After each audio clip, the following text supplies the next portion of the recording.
All right, well, we'll get the press conference, press briefing going. Joe McComb, Mayor, and before we move forward, after a couple of phone calls on our earlier briefing, I got a couple of phone calls, and they said if the speakers would be kind enough, if they felt comfortable enough, to remove their mask, so because I have a difficult time for the speakers hearing them. So that's why I'm taking my mask off, and we've got our separation. Prior to go, just before I make my comments that were planned, I did on the way down here on the Crosstown Expressway, my phone goes off, and I say hello, and they said Joe, and I said yeah. I said, who is this? And he says Greg Abbott. And I said, oh, Governor. I said, how you doing? And he was calling to, check on Corpus Christi, Nueces County to see how we were doing. I told him, well, I was on my way to a 5 o'clock briefing on the storm, and he just wanted to reassure me that the state is prepared and on standby to help us and provide us whatever we need as this thing moves forward. And I was very comforted by that. They've got people positioned up and down the coast, and they're just a moment away from getting a phone call to putting them in action if and when we need them. So I appreciate the governor's concern, and I said, well, I'll give you a call. He said, well, you got my number, just call me. And he said, it'll go into action. He said, call him or Nim Kid and some of the others. So the state has got our back and is looking out for us. And I think with the folks that we have in charge, hopefully we won't have to make that phone call. But take some, at least some comfort in the fact that they are there, they're aware of our situation, and that they're available if needed. So we'll move on with that. But what I'd like to do just briefly is to make just a couple of comments about the storm and about our community. I think we've seen over the last several years in Harvey and in our coronavirus thing, we're a pretty tight-knit community, and we want to work together and make sure that everyone in the community stays safe. And we urge our residents to look out for themselves as well as their neighbors. If you could lend a helping hand to your neighbor if they're moving things in and out from their yards into their garage or getting them settled up through the night, we encourage you to be good neighbors and help them and take care of them, because we're all in this together, and we'll all come through it together. Now, if you live in flooding areas, let me make a couple of suggestions to you. And when I say flooding areas, that could be either the streets, or if you're out on the Nueces River or on the Oso Creek or somewhere out there, those can rise pretty fast, and particularly if they're covering bridges or underpasses, they can get pretty strong. And so I want to encourage you, if you see something like that, don't drive through it. Turn around, as they say, stay alive. And so we encourage you to that. And the reason I say that, from personal experience, I can tell you the power of water is overwhelming. And so when you challenge it, it will win if it's in a position to win. And so please pay attention in low-lying areas. If you know you're living in a low-lying area, I would encourage you to go with some families or friends, but don't forget the need to make sure you remember we're also fighting the coronavirus. Take your masks with you. Take several masks with you, because you may be there a couple of days if you're in a flooded area. And so we don't want to expose anyone during this storm. We don't want to expose anyone, period, but that's going to make it a lot easier if you go from a family of 4 and 2 or 3 others move in with you, some grandkids or some parents. Then you begin building up numbers, and your ability to stay apart from each other becomes more challenging. So even while you're in the house, I would recommend you wear a mask if you get pretty crowded conditions. But if you see the water is coming, you need to get out and get to higher ground as soon as you can, and to try to avoid all the flooding areas. Don't wait for the very last minute, because remember, our first responders, our fire and police, they're also family members, and we don't want to jeopardize them going out to try to make a rescue, and they will, because that's their calling in life, is to help people. But you could help them by avoiding those situations, by getting out early and not having to make that call. So please pay attention to your surroundings. Make sure you've got the necessary equipment that you need, and stay safe during this time. I'd like to call on City Manager Peter Zanoni to come and give us some technical details of where we are with the storm and some others, and then he'll introduce a couple other folks, the judge and Billy. But as a community, we can face this, and we will face it, and we'll come out ahead. And remember, our goal is that we have no fatalities, whether that be storm-related or an accidental. So we don't want someone that just goes out and starts walking around or slips and ends up in a ditch instead of they thought they weren't on the edge of the ditch and they fall in and they drowned or something like that. So again, be careful of your surroundings, pay attention to your surroundings, and look out for your neighbors and your families. And in a day or two, this too shall pass. But we want to make it safe for everyone. But I'd like to call on Mr. Zanoni now to come give us some updates and some technical things about the storm. And I think it's positioned between Mesquite Bay and Baffin Bay is the understanding. And for those of you that don't know where Mesquite Bay is, that's basically in the Rockport area. So if you put Rockport on this side and Baffin Bay on the other, that puts Corpus Christi about right in the middle. And so we will get a lot of rain and we'll get a lot of wind, but 10 or 12 hours, that storm can do a lot of different movements within that time period. We've experienced that before. So we just want to be prepared, and I think the information that Mr. Zanoni gives you will give you some idea of where that they're predicting it may or may not go, and what else we need to do to continue to be prepared and all stay safe. So, Mr. Zanoni, if you'll come. Hace unos minutos tuve una conversación con el gobernador del estado, Greg Abbott. Él me quiso asegurar que contamos con el apoyo del estado en caso de ser necesario. Tenemos esperanza de no necesitar de ayuda, pero está disponible en caso de ser necesario. Le pido que si necesita también ayudar a sus vecinos, lo haga, ya que no todos los residentes pueden prepararse por sí solos. Si vive en un área propensa a inundaciones, monitoree la situación y esté preparado para tomar las medidas apropiadas. Si ocurre una inundación, llegue a un terreno más alto. Esto es algo que sé de primera mano, ya que lo digo por experiencia. Salga de las áreas sujetas a inundaciones. Esto incluye zanjas de drenaje. Evite las áreas inundadas, especialmente si el agua fluye rápidamente. No intente cruzar corrientes que fluyen. No ponga en riesgo su vida o la de los elementos de emergencia. Nunca conduzca a través de caminos inundados, porque no conoce el estado del camino bajo el agua. Recuerde, dése la vuelta, no se ahogue. Nuestra meta es no contar con fatalidades durante esta emergencia.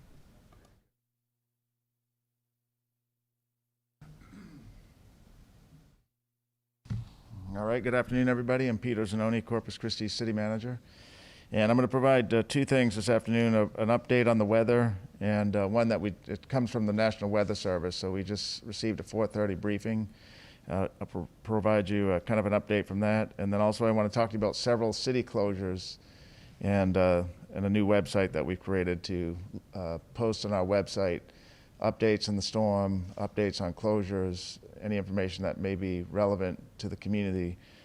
We do have a website now on the city's webpage to help to place information and keep things organized for the community.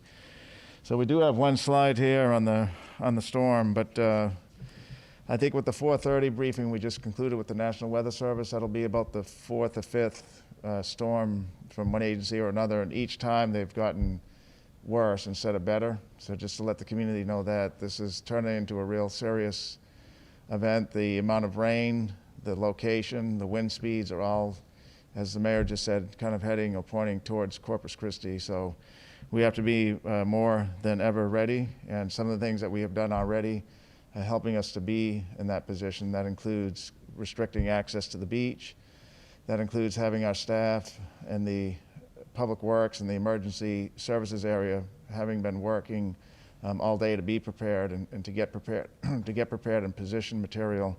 It's proven to be worth the effort, and that's one of the things we talked about first thing yesterday morning with the departments, and that is that we have to take the threat of the storm to a couple of notches higher than what was forecasted in the morning yesterday, and by doing so we're in good shape today. Not that we're out of the woods, but we're in better position shape, and we've done a lot through yesterday and today. So the update from the National Weather Service, the storm is still a tropical storm, and the winds right now, if you were to go out to the ocean where the storm is, based on the last reading, are about 50 miles an hour. And I asked the question, when does it become a hurricane, a Category 1? Is it when it hits land, or? And the answer is it becomes a hurricane when the wind speeds reach 74 miles an hour, Category 1. So right now it's at 50. They expect, you've seen the warnings, that the wind speeds could get up to 74 miles an hour. They'll determine that as it gets closer to the coastline. And when it gets closer to land, there's more instruments that can be used to determine wind speed. The wind speed of 50 miles an hour was determined by dropping a device into the storm cloud.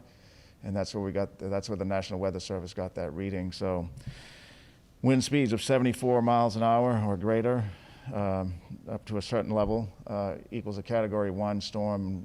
We won't know that until tomorrow. So until that time, it's still known as a tropical storm, although a hurricane warning is in effect, as the mayor said, from that Baffin Bay to Mesquite Bay. And Mesquite Bay is just a little bit north of, or just around Rockport. And then Baffin Bay, if you were to look at the Texas map, it's the next bay below our bay. And so we're, as the mayor said, pretty much right in the center. There's several other things in effect, though. There's a tropical storm warning in effect for a much bigger area, and that is from the mouth of the Rio Grande River, or Rio Grande, to San Luis Pass. So pretty much the whole Texas coastline is under a tropical storm warning. There's also a flash flood watch that's in effect for most of South Texas. And then a storm surge warning is also in effect from the Baffin Bay to Sargent. And then isolated tornadoes are possible through Saturday.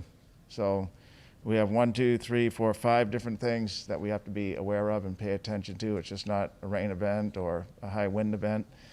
There's a hurricane warning, a tropical storm warning, a flash flood watch, a storm surge warning, and possible tornadoes from the hurricane, from the tropical storm at this point.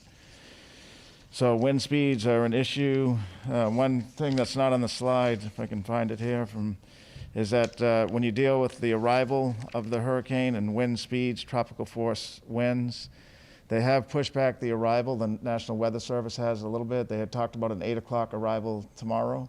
It's more likely that the arrival will be around between 8 a.m. and 2 p.m., and more likely towards that noon to 2 p.m. time frame. That's when we'll begin to see some of the bigger effects of the tropical storm. And locations with the highest probabilities, this is directly from the National Weather Service, the highest probabilities for tropical storm force winds include Corpus Christi at a 70% chance, and then Port Aransas at a 50% chance.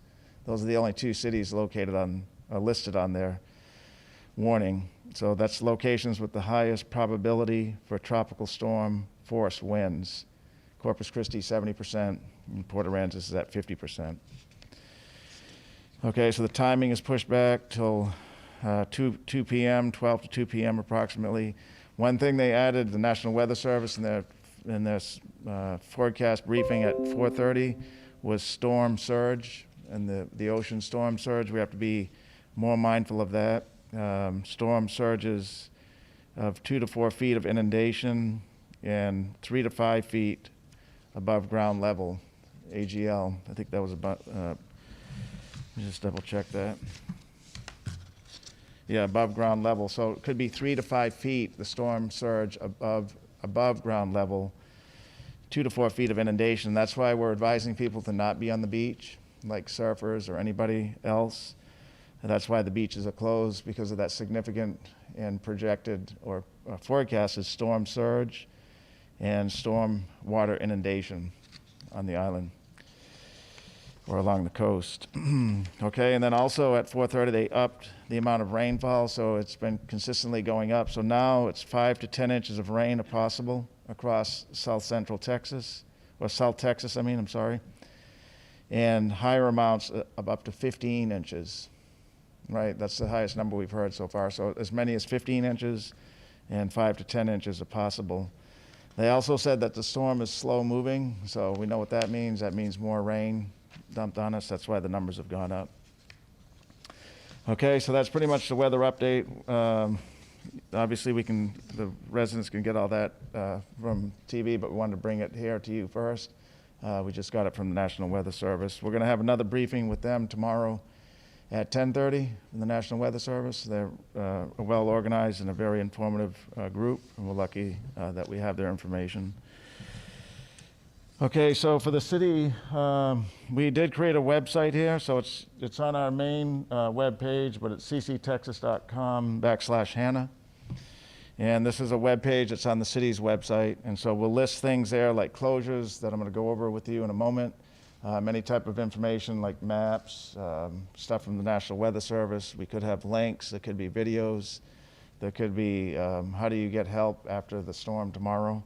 We'll include all that there as our central clearinghouse. So the tropical storm Hannah, cctexas.com/Hannah on the city's webpage. So some of the things that we're having to do because of the the tropical storm, there's several closures and several announcements. We want to make sure the community is aware. I mentioned earlier today, if you're going out tomorrow, whether it's to a city location or a commercial location, you probably ought to call first, because a lot of folks are telling us they're going to close a business that normally may be open, like a bakery or a restaurant or a place where you have to go buy something. They may be closing because of the storm.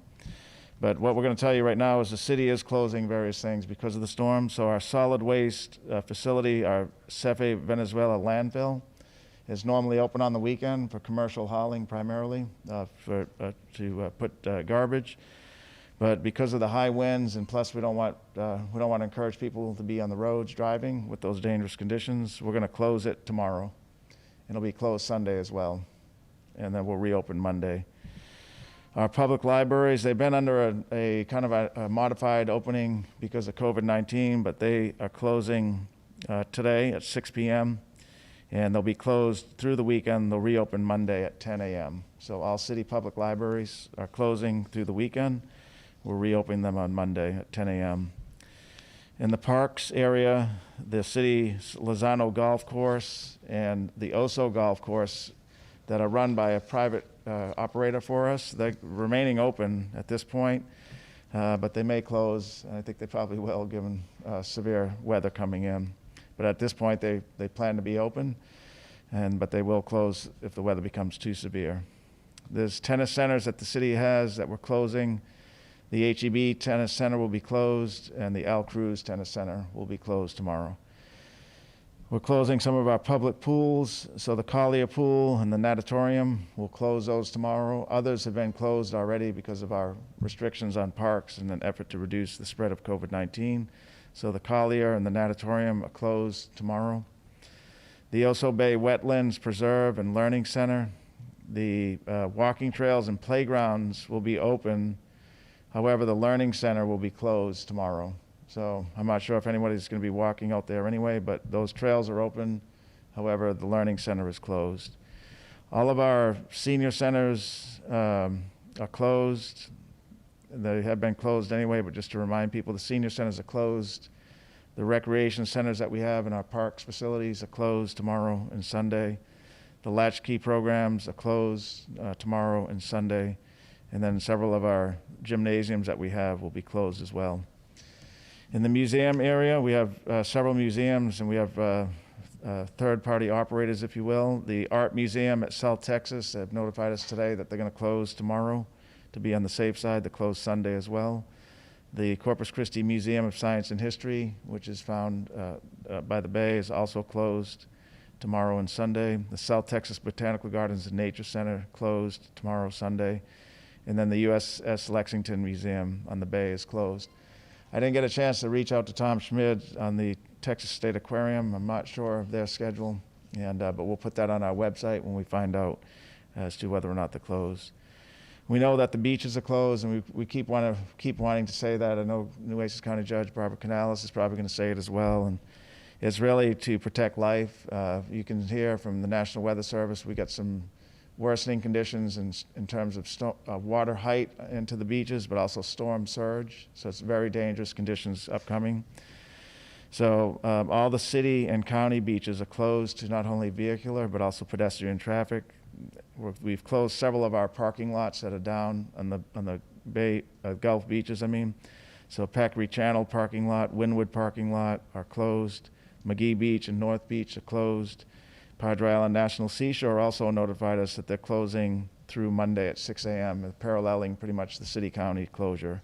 So the whole 100 miles, pretty much, excluding Port Aransas at this point, beach are closed from the cities all the way down past the National Seashore.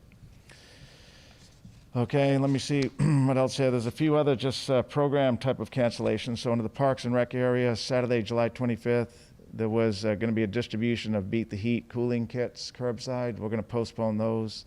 It was scheduled to be at Lindale Senior Center, and we won't be handing out Beat the Heat cooling kits tomorrow.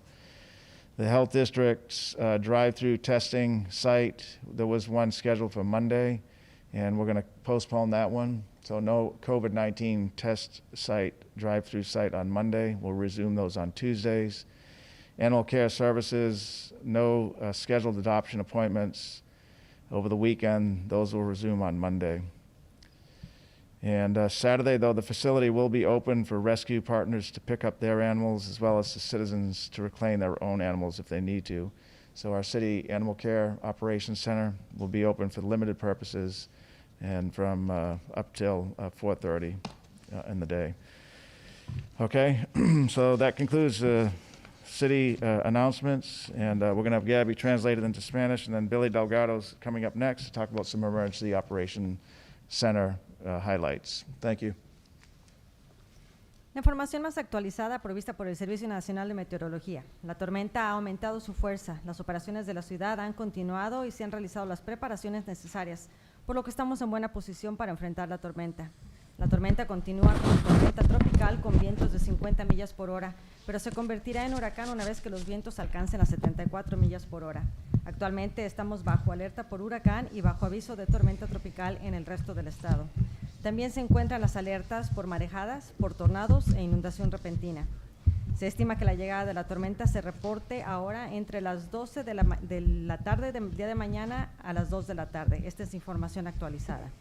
Los vientos más fuertes estarán en la ciudad de Corpus Christi a un 70% de probabilidad. Las marejadas se estiman de 2 a 4 pies por encima del nivel del mar, razón por la cual las playas están cerradas.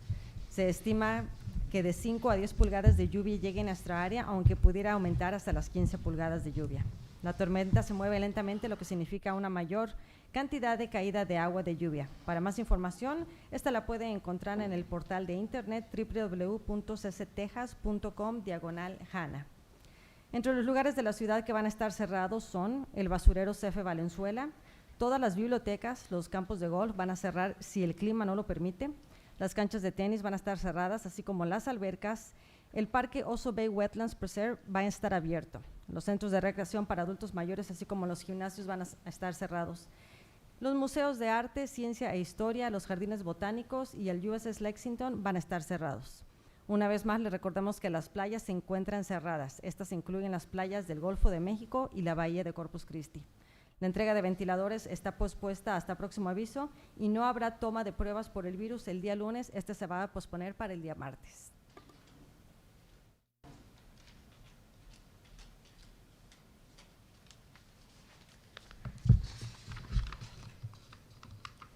Barbara Canales, Nueces County Judge. We were just here just a few hours ago, but an hour or so can make a big difference in the Gulf of Mexico. And in fact, by the time I got back to the office, things had changed. In the time between this afternoon's press conference at 1 o'clock and now at 5:30, the National Weather Service, as you know, has issued this updated advisory for Tropical Storm Hannah. And I'd like to kind of give you a short version here of what I just heard the manager say, and that's Hannah's getting better organized. That's really the crux of what was said in the last 20 minutes. And it's still, of course, in the western Gulf of Mexico, looking like it's aiming straight for us. Hurricane and storm surge warnings are issued for portions of the central Texas coast. It's those words that mean so much to me here as your county judge. Both a storm surge warning and a hurricane warning now in effect means that there is a danger of life-threatening inundation from rising water moving inland from the coastline during the next 24 hours. This makes it a life-threatening situation by definition, and so persons located within these areas need to take all necessary actions to protect life and property from rising water, potential for other dangerous conditions. Please do us all the favors and making sure that you're really clued in to instructions from local officials. I think this is the best thing we can do. I want to re-emphasize reversealert.org and re-emphasize how important it is to stay tuned to your favorite media outlet and to also make certain that you're cued in to either cctexas.com or nuecesco.com. We have great social media platforms, great emergency management platforms, and those will give you up-to-date information. As we get it, we are posting it. I just want to go over what all these different, definitions mean, because people say, are you making more of this than you need to? Let me say that when I hear a hurricane warning, this is what it means by definition. Hurricane conditions are expected somewhere within that warning area. And in this case, it's within the 24-hour period. It means we all need to protect and make preparations for life and property. You should move forward with these. You should finish them. They should be rushed to completion. Whatever preparations you have, you need to rush to complete them. I cannot make it more clearly than I already have, but I do believe it bears repeating. These warnings require me to say this has become a life-threatening situation, and persons located within the areas of interest that you saw on the map earlier need to take these necessary actions to protect yourself from the rising water that could potentially come, and from any other dangerous condition that should occur. Earlier today, I made 3 points. I think they're really important now to repeat them. Be ready, stay informed, and don't take any unnecessary risks. It's not worth it. I will and have issued disaster declarations, and this allows us here in the county to request emergency resources from the state of Texas, and the state will coordinate requests from across the state from all partners, federal and state. As you heard Mayor McComb say, he's spoken with Governor Abbott. I'm about to issue a letter when I leave here to Governor Abbott and enclose the orders. I've also alerted all our county commissioners. I've sent copies to the mayor, to the manager, and all our legislative delegation. We are understanding that they can mobilize and will mobilize any state resources that are needed. So I want you to know the great Lone Star State is here to back us up. Your city and your county have robust emergency plans. And of course, we always say, as I said earlier, our plan rests upon your preparedness. And so let me just do a little bit of the whereas for the 2 lines and for the news. Whereas the County of Nueces on the 24th day of July 2020 will suffer a threat of imminent disaster, injury, loss of life, property resulting from flooding from Tropical Storm Hannah. And whereas the county judge of Nueces County has determined that extraordinary measures must be taken to alleviate the suffering of people and to protect or rehabilitate property. Now, therefore, be it proclaimed by the county judge of Nueces County that a local state of disaster is hereby declared for Nueces County pursuant to Section 418.108A of the Texas Government Code and pursuant to Texas Statute 418.108B of the Government Code. This shall continue for a period of not more than 7 days from the date. And so the reason that I've done this, once again, is to make sure that I follow my own advice. Let me go over that, my own advice. Be ready. Stay informed. Don't take unnecessary risks. Whatever I share with you, I better be ready to follow myself. This order gets us ready. This order helps you stay informed. And most importantly, it allows the county not to take any unnecessary risks. When we see that there's an imminent threat, even before it comes here, even before it reaches our shores, even though we're 24 hours away, these are the measures that counties take to protect you, to protect your property, and most importantly, to signal to the state of Texas that we stand ready to receive their help for any emergency resources they can provide to us. I definitely think that this declaration is important. It will be posted on our website. And as always, we always hope, and I said it at 1 o'clock, I hope it's not a major event. But I also said hope is not a strategy. And so while we always hope for the best, we always plan for the worst. And so things have taken a turn for the worse, and now we are ready. I want to remind you that this hotline will be open, 414-6000. It does say, please call 911 for emergencies only. I think this is an important hotline for the folks that live outside the city of Corpus Christi. I, too, will be in our Emergency Operations Command Center, which is located in the courthouse. I'll be there with my coordinator, Melissa Munguia, and a small staff of our EOC Rideout team. And again, this number is for you to call and let us know how we can be of assistance if you see something that is, quite frankly, needs our attention. I do want to give you comfort that we also have worked very, very well with other political subdivisions and jurisdictions. The city, I'm going to be asking Manager Zanoni to have as a liaison come with us in our EOC. That way we can keep up with what's going on in the city. I've also asked the United States Coast Guard to send us a liaison officer. I just received word that that officer will come. You might be interested to know that your Port of Corpus Christi is operating at what we call Condition Yankee, but by 2200 hours tonight, we'll be at Condition Zulu. We have not been at Zulu since Hurricane Harvey. When you're in Zulu, there will be no incoming vessels, no outcoming vessels. All ships will be at dock. There will be no loading going on. This will happen at 2200 hours or 10 p.m. tonight. So that gives you an indication of where we are, what we're going to do to stay vigilant, prepared, and I join Mayor McComb and say there is no doubt that that we have a tremendous experience when it comes to these kinds of storms. Where coronavirus may have caught us off guard, a hurricane does not. We know what to do. We know how to help, but we need you to stay vigilant as well along with us. And so I leave you with what I said at 1 o'clock. It's game day. We need to be safe. Please be ready. Stay informed. Don't take those risks. And while the sea can bring us many beautiful things, it also has churned up this storm. But it can also deliver many pearls. Now, it's not my words, but the pearls that we have are our hearts and our resilience. And I look forward to continue with these updates as regularly as we can give them. And again, I ask for your questions and media to be directed to our public information officer at this time. Thank you.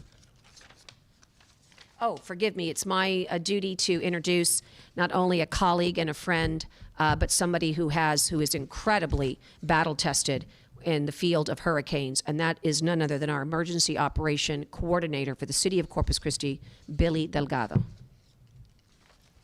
Hace solo unas horas estábamos aquí, pero han habido cambios. La tormenta Hanna se ha organizado y al parecer se dirige directamente hacia nosotros. Vigentes están los avisos y alertas por marejadas y tornados. Por favor, siga las instrucciones que le dan los oficiales. Regístrese en reversealert.org. Síganos en las redes sociales, que ahí también estamos proporcionando con información. No estamos exagerando nuestra información. Debe determinar sus preparaciones. Es importante que tome sus acciones y proteja a su familia. Recuerde, esté preparado, esté informado y no tome riesgos innecesarios. Voy a emitir una declaración por desastre para poder obtener asistencia estatal y federal. Cuando vemos que la amenaza es inminente, estas son las medidas que tomamos para poder ayudarnos. La declaración se encuentra en nuestro portal de internet. Les recuerdo que la línea telefónica 414-6000 está disponible. Si se trata de una emergencia, llame al 911. Este número es para uso de los residentes que viven fuera de los límites de la ciudad de Corpus Christi.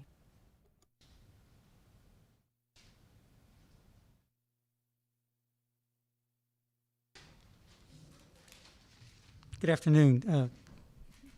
Before I get started with the briefing from the EOC, I just want to give you the Texas State Aquarium is closed tomorrow. Billy Delgado, Emergency Management Coordinator, City of Corpus Christi, representing a great team of city employees and working with the county employees. Our Operations Center will be activated tonight at 8 p.m. We will do limited staff taking in COVID-19 Social distancing, we will temperature check everybody that comes in that's going to be working in the EOC. And so we'll continue to do the COVID tonight and throughout the whole event. Our city crews have been very busy all week preparing for the rain and winds. Some examples of preparation for the storm include they've been securing construction sites, removing storm drains, inlet barriers in construction zones, securing signage, cleaning storm drains, pre-positioning high-profile vehicles in the event of water rescues are necessary. Again, and that's working with the multiple departments that are working together and doing this. EOC will be monitoring the situation and sending crews to respond to emergencies as safely as possible. First responders will respond to calls for service as long as weather permits. This may be done using high-profile vehicles as necessary. If call volume increases, response will be based on those with highest priorities. EOC will be in constant communication with the National Weather Service and will provide updates to the public as needed throughout the event. Again, pushing reverse alert. Sign up for reverse alert, you'll be getting the messages. We've also been in contact with our AEP representatives and have been contacted in preparation for the future communications if and when we execute the recovery phase. We continue to work with our county counterparts and the other agencies within the city, and we'll be in constant communication with them throughout the whole event.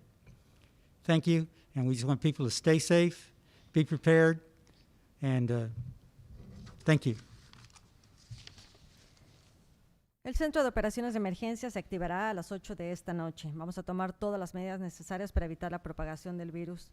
Los equipos de la ciudad han estado muy ocupados toda la semana preparándose por la lluvia y los vientos. Algunos ejemplos de preparativos para la tormenta incluyen: se han asegurado sitios de construcción, se ha eliminado barreras de entrada de drenaje pluvial en zonas de construcción, se ha asegurado la señalización, se han removido bloqueos del sistema de desagües pluviales, se han colocado vehículos de alto perfil en caso de que sean necesarios rescates en zonas inundadas. El EOC monitoreará la situación y enviará equipos para responder a emergencias de la manera más segura posible. A medida que la tormenta toque tierra, si los vientos son demasiado fuertes, las llamadas de emergencia serán respondidas en orden de prioridad, especialmente con vehículos de alto perfil como camiones de bomberos y ambulancias. Una vez que la amenaza para los socorristas haya pasado, las operaciones normales se van a reanudar. El Centro de Operación de Emergencias, o EOC, estará en contacto constante con el Servicio Meteorológico Nacional y proporcionará actualizaciones al público, según sea necesario durante el evento. Se le pide registrarse en reversealert.org. Asimismo, el acuario estatal va a estar cerrado el día de mañana.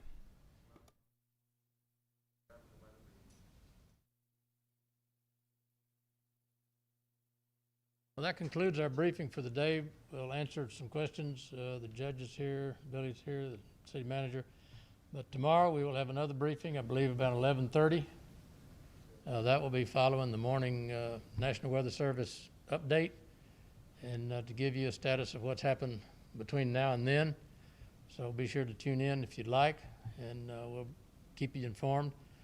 But we'll open it up for any questions anyone has of the judge or Mr. Zanoni or Mr. Delgado. While we're coming for questions again, I said the governor's call was comforting, but when Billy says, Mayor, we got it, that's really comforting. So thank you, Billy. Yes, sir. Not sure who really could speak on this, but have we been in touch with the hospitals? I can't imagine ever there being so many ventilators in use at one time, ICU rooms at one time. What if the power would go? Do they have the generator capacity to keep things going then? Judge, I don't know whether this probably be down your alley about the hospitals. I know they've got standby, they've got their own generators in terms of the other capacities of the hospitals. That's a good question.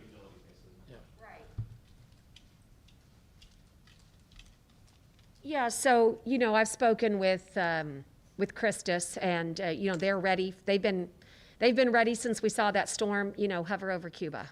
And, or that it was a depression at the time, but they are, ready for their storm preparedness, their backup generators, all the continuity of operations that you would normally have, in a storm.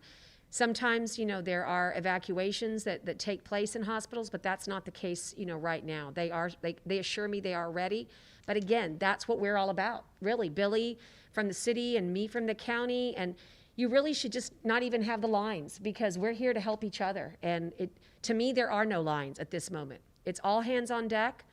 It's, you know, Operation Kitchen Sink. Throw everything at it. So whoever needs what will be on standby. To me, generators are the most important. I've also, you know, touched base with the jail and all our vulnerable areas, right? I mean, we're going to be very sensitive to our vulnerable populations. I spoke with Chief Rocha, as I mentioned, at the 1 o'clock, and he assures me too. I mean, we're going to prioritize our 911 emergencies, but there are emergencies and then there are big time emergencies. And so, like always, our heroes will be in harm's way, you know, and we need to be incredibly appreciative and honor them by not contributing to being part of that problem.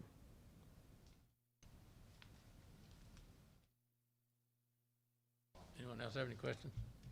All right, we'll probably put out a press release confirming the 11:30, but pencil it in right now. That could be subject to change, but right now pencil it in for 11:30. Use the rest of the day to pick up your yard equipment and whatever else you need to do, and we'll see you tomorrow.